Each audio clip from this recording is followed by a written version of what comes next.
देखिए, ऐसा है कि क्योंकि ये विरोध के बावजूद ये वापस हुआ नहीं है और लगातार और ज़्यादा मजबूती से आगे चलता जा रहा है, तो विरोध करना तो ज़रूरी है क्योंकि हार मानने के लिए तो हम तैयार नहीं हैं। दूसरा ये है कि आज के दिन सिर्फ हम ही नहीं कह रहे हैं, जितने भी छात्र हमारी यूनिवर्सिटी में हैं, शिक्षक हमारी यूनिवर्सिटीज़ में हैं, क्योंकि वो NEP का जो रोल आउट हो रहा है, NEP जिस तरह से उसके जो प्रावधान लागू किए जा रहे हैं यूनिवर्सिटी में, उससे सारे ही लोगों को पता चल रहा है कि कितना ये घातक है हमारे स्टूडेंट्स के लिए, हमारे टीचर्स के लिए, हमारी यूनिवर्सिटी के लिए।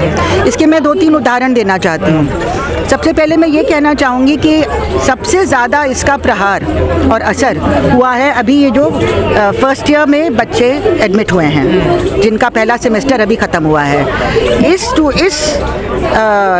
बैच में सबसे पहले लॉकडाउन की मार तो पहले ही थी, 2 साल इन्होंने 12वीं में ऐसी बिना फॉर्मल टीचिंग के गुजारे, तो कहीं ना कहीं उनकी जो वहाँ से नींव जो है, जो फाउंडेशन है, वो थोड़ा हिल गया था स्कूल में ही। इसके बाद जब ये कॉलेज में आने का समय आया तो एकदम से अनाउंस हो गया कि इस साल से ही CUET लागू होगा, central university admission test, entrance test. उसके बिना तैयारी से किस तरह से सरकार ने लागू किया पूरा।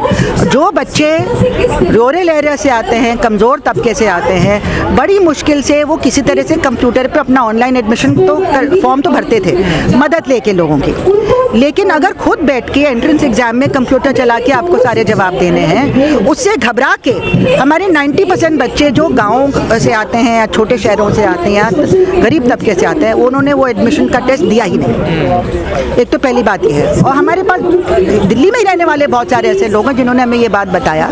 अभी भी हमें मेरे काम करने वाली उसकी बेटी 12वीं करके आ रही है। इतिहास है ना, बिना तैयारी के लेती है ना सारे फैसले। नहीं, तो ये सही बात है। तो मैं आपको बस, हम तो ये है ना कि हम अपनी तरह से कुछ भी ना कहें। आम जनता जो इनके भक्त बने हुए हैं, उनको थोड़ी अकल आ जाए, हम उनको बताने की कोशिश कर रहे हैं कि आपके भी तो बच्चे आएंगे ना। क्या आप हिंदुस्तान की गरीब जनता के खिलाफ हैं? क्या गरीब जनता अपने खिलाफ है? अपने बच्चों को नहीं भेजना चाहती है क्या कॉलेज?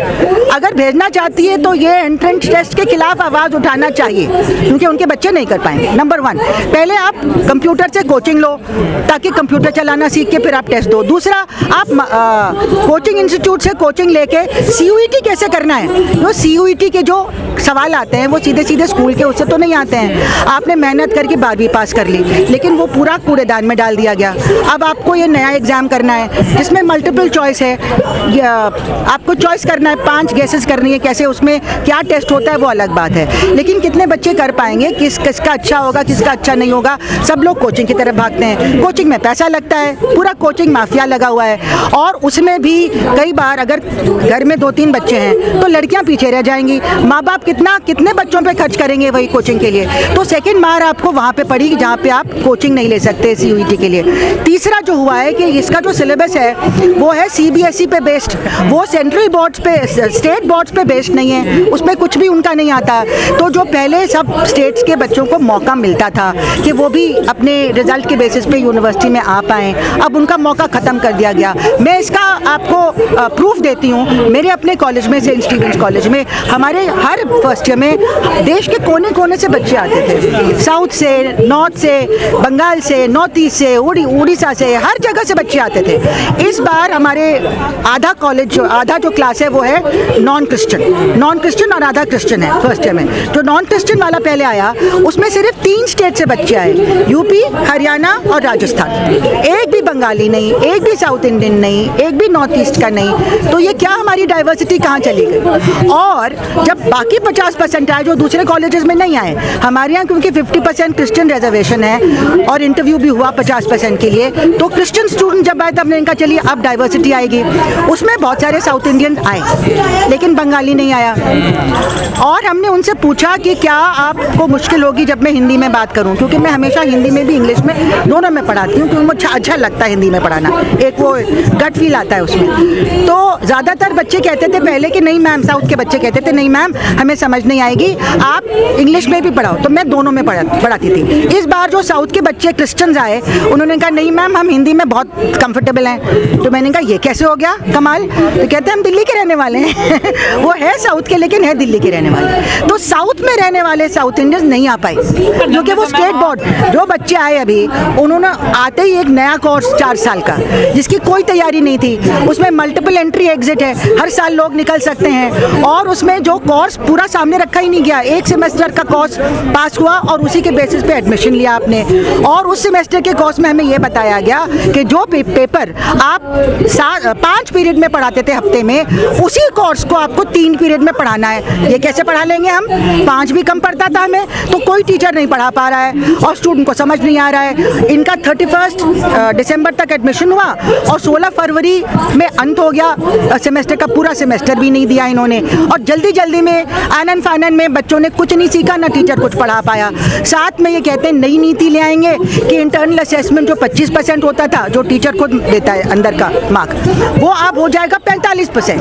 तो हमने कहा किस बेसिस पे हम इतना सारा देंगे? कंटिन्यूस असेसमेंट नवंबर से लेकर फरवरी तक, लेकिन आप तो फरवरी में हमको बता रही हो ये रूल, आपने नवंबर में तो हमको रूल नहीं बताया, अब हम कैसे करेंगे? तो उन्होंने कहा कोई बात नहीं आप कर दो बस, यानी कि वो कहते हैं फर्जी बनाओ, सब बच्चों का फर्जी बनाओ। ये हमारे बच्चों के साथ हो रहा है। और तीसरी बड़ी बात है कि हमारी सरकार का रूल आ गया, रेगुलेशन, कि आधे कोर्सेज बच्चे ऑनलाइन कर सकता है दूसरी यूनिवर्सिटी से, यानी कि जिस चीज़ से हम लोग 2 साल जो भुगते हैं और बड़ी मुश्किल से उसे निकल के आए, जहाँ पे सब जानते हैं कि बच्चा कुछ नहीं सीखा, आप हमको उसी अंधेरे कुएं में ढकेल रहे हैं हमारे स्टूडेंट्स। मैम प्रोफेसर की भी कमी है डीयू में, बताया जा रहा है। नहीं, बता रहे हैं प्रोफेसर की कमी ये है कि हमारे 2010 से परमानेंट अपॉइंटमेंट रोक दिए गए, और अब तो हमारे आधे टीचर 50% टीचर 5000 टीचर इतने सालों से एडहॉक चल रहे थे। अब रिक्रूटमेंट शुरू हुआ बड़ी मुश्किल से, हमने कहा चलो अच्छा रिक्रूटमेंट होता है तो जो लोग लगे उनको लगाइए आप, लेकिन नया रूल लाए। पहले रूल में आप टीचिंग एक्सपीरियंस वगैरह सब कुछ जोड़ते थे, नया रूल जो 2018 में आया वो कहता है कि सिलेक्शन कमेटी 100% वेटेज लेगी, यानी कि मनमानी करेगी सिलेक्शन कमेटी, अपनी मन की चलाएंगे, अपनी मन की चलाएगी। उसको ये नहीं बताना है कि किसकी क्वालिफिकेशन वगैरह पे कोई वेटेज नहीं होगा, टीचिंग एक्सपीरियंस का कोई वेटेज नहीं है। तो ये तो आर्बिट्रेरी हो गया ना एकदम। उसमें आपने 2-2 मिनट के इंटरव्यू किए, कई जगह तो 1 मिनट का इंटरव्यू किया। जो 15-20 साल से टीचर पढ़ा रहा था उनको कान पकड़ के बाहर कर दिया, और अपने अपने जो जिनको लगाना चाहते थे पॉलिटिकल बेसिस पे और सो ऑन बता, कहीं ना कहीं से तो लिस्ट आ रही है। लेकिन अगर आप उनके क्रेडेंशियल सारे चेक करो तो देखेंगे आप उनके फेसबुक पे कि क्या आप वहाँ पे हम मंदिर वहीं बनाएंगे और पिच खोद दो, और ये सब उनका जो पहले का रिकॉर्ड है। आपको मालूम है कि कौन लोग हैं जिनकी अपॉइंटमेंट की जा रही है, और एक्सपीरियंस टीचर को बाहर करके आप किस तरह से कॉलेज को चलाओगे, किस तरह से। अब आज स्टूडेंट रो रहा है तो क्लास में टीचर क्या पढ़ा रहा है उनसे पूछना चाहिए, और अपनी इस एक यूनिवर्सिटी को बर्बाद करने में ज़्यादा समय नहीं लगता है, बनाने में बहुत सदियां लग जाती हैं, और बर्बाद करने में एक बुलडोजर की ज़रूरत है। आज हमारी यूनिवर्सिटी पे बुलडोजर चल रहा है। मैम डीयू में यूपी बिहार से बच्चे आते हैं, नहीं आते तो हैं, तो क्या बोलते हैं हिंदी मीडियम पढ़ाइए या इंग्लिश मीडियम पढ़ाइए? नहीं देखिए मेरे कॉलेज में हम लोग इंग्लिश मीडियम में पढ़ाते हैं क्योंकि हमारा सब्जेक्ट, मेरा मैथमेटिक्स सब्जेक्ट इंग्लिश मीडियम का है, लेकिन मैं अपने पर्सनल लेवल पे हिंदी में पढ़ाना पसंद करती हूँ, क्योंकि मुझे भी और ज़्यादा कन्विक्शन से मैं उनको समझा सकती हूँ। जो बच्चा सो रहा है उसको ज़रा सा हिला सकती हूँ और उनको भी अच्छा लगता है, ज़्यादातर बच्चों को अच्छा लगता है, इसलिए मैं मिक्स पढ़ाती हूँ। लेकिन क्योंकि हम सेंट्रल यूनिवर्सिटी हैं, हमारे हर ब्रांच से लोग आते हैं, तो उनका भी ध्यान रखना हमें हमारे लिए बहुत ज़रूरी है।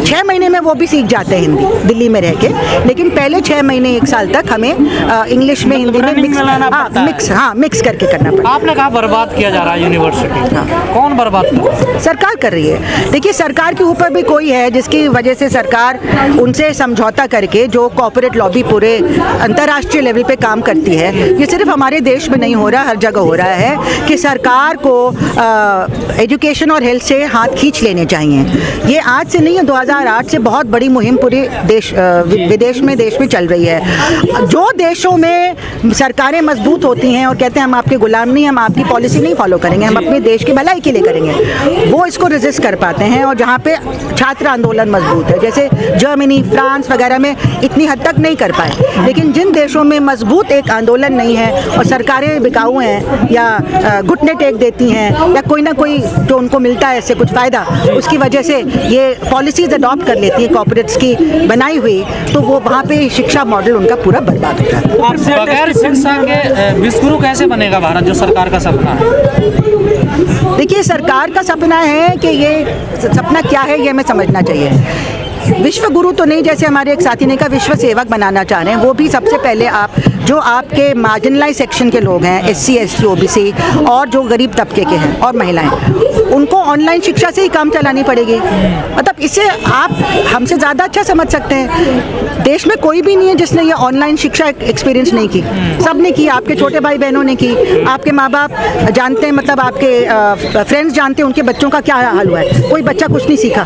2 साल बाद हम देखते हैं कि जो 2 साल पहले आता था वो भी नहीं आता है। हम कॉलेज में भी देख रहे हैं और स्कूल में भी यही हाल है। तो ये कहना कि पूरा एजुकेशन पॉलिसी का सार ऑनलाइन शिक्षा है, इसका मतलब है आप तो पूरा इसको एक बिजनेस मॉडल बना रहे हैं ना। कोई मुनाफा कमाएगा, आपके बच्चे कुछ नहीं सीखेंगे, आपके बच्चे विश्व गुरु नहीं बनेंगे। आपके बच्चे सस्ते वेतन में मल्टीनेशनल्स के यहाँ चौकीदारी करेंगे, चाहे वो चौकीदारी दरवाज़ा खोलने वाला हो, चाहे कंप्यूटर चलाने वाला हो, चाहे वो अकाउंटेंट वाला काम हो। आपके जो स्टूडेंट्स इस शिक्षा से निकल के आएंगे वो लीडर नहीं बन सकते। बाबा भी तो बन सकते हैं ना, कथावाचक। अच्छा, हाँ, वो बाबा बनेंगे और ये काऊ जिहाद के भीड़ों में लग जाएंगे। उनसे कहते हथियार उठाओ, मुसलमानों को मारो, ये करो वो करो, जो हमारे संविधान और हमारे धर्म के खिलाफ है। बड़े बड़े जो पॉलिटिशियन है अपने बच्चों को अच्छे अच्छे स्कूल में पढ़ाते हैं, वो अपने बच्चों को विदेश भेज रहे हैं ताकि वो सबसे अच्छे। आप देखिए, इनके बच्चे इन भीड़ों में नहीं लगते हैं। इनके बच्चों से नहीं कहेंगे हथियार उठाओ, लेकिन आपके और हमारे बच्चों से कहेंगे आप हथियार उठाओ, आप टाइम वेस्ट कर रहे हो स्कूल और कॉलेज जाने में। ये उनको बताया जा रहा है। तभी तो यंग बच्चे ये त्रिशूल और ये सब लेके भीड़ों में निकल रहे हैं। हनुमान चालीसा एक शब्द तो आता नहीं उनको। नेशनल एंथम गाने को कह दो, नहीं गा पाएंगे। मैं बता रही हूँ, नहीं गा पाते हैं वो लोग। लेकिन मैडम, ये सब ढोंगी हैं। ये धर्म का इस्तेमाल नहीं है। धर्म ये एक मतलब कहते हैं कि ऐसी कूटनीति है जो जिनको हमारे धार्मिक ग्रंथों में लिखा है कि राक्षस लोग करते हैं काम, ये वो काम कर। घमंड, हिंसा, नफरत, व्यापार, धर्म का व्यापार, ये सब चीज़ें जो है हमारे ग्रंथों में लिखा है कि राक्षस प्रवृत्ति होती है। गीता का आप 16वां अध्याय पढ़िए। ओके मैडम, तमाम लोग कहते हैं कि दिल्ली में सब पढ़े लिखे लोग रहते हैं, जातिवाद नहीं है। लेकिन एक खबर बड़ी सुर्खियों में है, दिल्ली की अखबारों में, खबरों में चली है कि एक मोची ने अपना सरनेम वर्मा लगा लिया, तो लोग उसका विरोध कर रहे हैं, उसको धमकी दे रहे हैं। क्या कहना है इसका? नहीं, ये तो बेकार की बात है। आप जो असली मुद्दे हैं उनसे भटकाने के लिए आप ऐसे ऐसे मुद्दे बेकार के लिए ले आते हैं। वो क्या अपने आप को बुलाता है, उससे आपको क्या मतलब है, क्या फ़र्क पड़ता है आपको कि वो अपने आप को क्या बुलाए? क्या आप अपने सारे समाज के लोगों को बराबरी दे रहे हैं कि नहीं दे रहे हैं? मेन चीज़ ये है। क्या आप अगर एक बच्चा अगर पानी पी लेता है दूसरे टीचर के घड़े से, क्या आप उसको मार मार के उसकी पिटाई करते हैं, उसकी जान नहीं लेते हैं? तो ये जब हमारे समाज में गैर बराबरी है इतनी ज़्यादा, तो ये सब चीज़ें तो सिर्फ लोगों को लड़वाने के लिए, ध्यान भटकाने के लिए करते हैं। आप पूछिए कि आपकी देश की पूंजी क्यों लुट रही है, क्यों इतनी गरीबी है, क्यों हमारी बेरोजगारी है, क्यों अडानी जैसे लोगों के घर कभी भी ED और CBI ये सब लोग नहीं जाते हैं, क्यों हमारे LIC का 87,000 करोड़ नुकसान हो गया है पहली दफ़ा हमारे इतिहास में, भारत के इतिहास में। ये सब सवाल तो पूछना आपको अलाउड नहीं है, तो आपका ध्यान भटकाया जाता है। उंगली उठाई जाती है कि ये छुआछूत की बात करते हैं, भेदभाव की बात करते हैं, ऐसा देश में कुछ है नहीं। और जब मामले सामने आते हैं तो नहीं, देखो, जो लोग कहते हैं, जब लोग कहते हैं कि ऐसा कुछ नहीं है, वो चाहते हैं कि जो प्रथा है वो बनी रहे। आप जब तक उसको देखेंगे नहीं असलियत को, समाज में जो गैर बराबरी है, आपका जो अभी भी देखिए सारा जो मैट्रिमोनियल एड्स होते हैं उसमें साफ लिखा होता है कि हमें ब्राह्मण चाहिए, हमें कास्ट चाहिए, हमें सारा कास्ट बेस्ड होता है। और हमको मालूम है असलियत। हमारी यूनिवर्सिटी में मैं बता दूं, SC ST रिजर्वेशन कब शुरू हुआ? 1950 में कॉन्स्टिट्यूशन में आ गया था ना। OBC बाद में आया, SC ST तो पहले आ गया था। और फिर हमारी सारी संस्थाओं में अलग अलग टाइम पे शुरू हुआ। 1995 तक हमारी दिल्ली यूनिवर्सिटी, जो सबसे बड़ी यूनिवर्सिटी हिंदुस्तान की, टीचिंग में SC ST रिजर्वेशन लागू नहीं था, क्योंकि जो डिसीजन मेकिंग में होते हैं, चाहे वाइस चांसलर हो चाहे कुछ भी हो, वो नहीं लागू करना चाहते थे। हमारे वाइस, मैं नाम नहीं लूँगी, बहुत अच्छे वाइस चांसलर थे, प्रोग्रेसिव, उन्होंने कहा नहीं, हम ये सब नहीं करना चाहते। हम तो कहते हैं कि पॉजिटिव डिस्क्रिमिनेशन होगा, 5 में से 1 पोस्ट जाएगी SC ST को। मैंने कहा आप कैसे तय करेंगे जाएगी, जब तक आप रिजर्व नहीं करोगे होगा नहीं। और हमारे 8,000 टीचर थे तब, एक भी टीचर SC ST का नहीं था। जो सिलेक्ट होके आता था उसको अपॉइंटमेंट लेटर नहीं मिलता था। एक तो सिलेक्ट नहीं करते थे। सिलेक्शन कमेटी में कौन बैठा है? ऊंची जात के लोग। आप देखेंगे कि आपको अगर जिस तरह से आप सिलेक्शन कमेटी बनाएंगे, जजमेंट करेंगे, उसी के हिसाब से तो सेलेक्ट करेंगे। तो एक को भी नहीं लिया आपने। जब हक मांग के 1991 में मंडल कमीशन के एजिटेशन के बाद जब लोगों ने अपना हक मांगना शुरू किया, तब जाके पार्लियामेंट की स्टैंडिंग कमेटी ने 4 बार हमारे वाइस चांसलर को बुलाया, लागू करो या जाओ।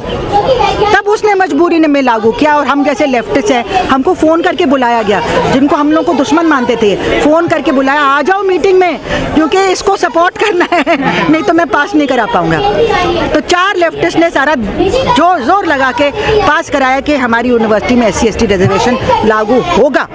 वो 1996 में हुआ, फिर 97 में पोस्ट बेस्ड रोस्टर आया और तब भी इम्प्लीमेंट नहीं हो रहा था। लड़ते लड़ते मैंने कितने कोर्ट केसेस किए हैं कि लागू नहीं हो रहा है। अब जाके हुआ। और जब OBC शुरू हुआ, मजे की बात यह है, OBC लागू हुआ बहुत बाद में, मंडल कमीशन में जॉब्स में पहले आया, एजुकेशन में बाद में आया 2008 में। तो 2008 में जब लागू हो गया, तब परेशान सब लोग, अरे ये तो 27% खा जाएंगे सारी हमारी पोस्टें, जैसे कि उनका बाप का राज है, और हमारी पोस्टें चली जाएंगी।